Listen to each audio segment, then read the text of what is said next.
sayang. So, it only costs 300 seconds, so that's why.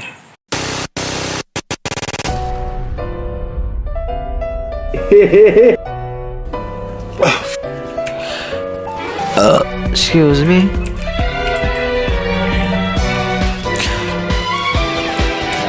Boom. And then boom. Boom.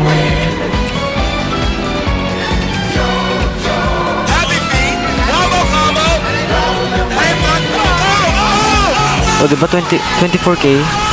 19? Oh my god!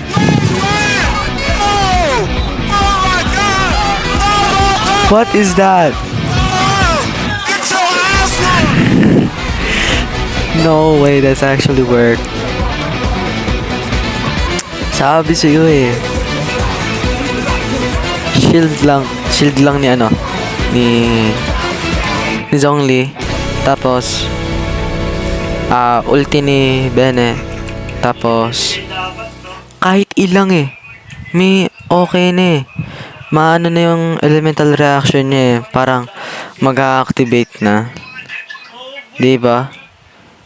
Ito kasi, yung sa napansin ko sa artifact mo kay Kazuha, parang more on elemental damage, tsaka tawag dun, energy recharge. Meron elemental, ito 65, mataas yan.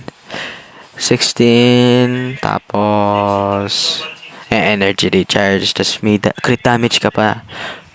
Tapos ito, kailangan mo to palitan.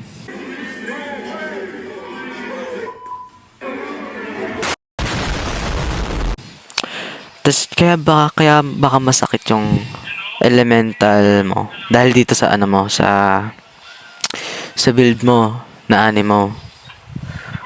Ayan o. Ito, elemental mastery 187. Sure ball. Masakit yung maano na ito. Masakit yung mabibigay na damage nito para sa next na combo or skill ng ibang character. What?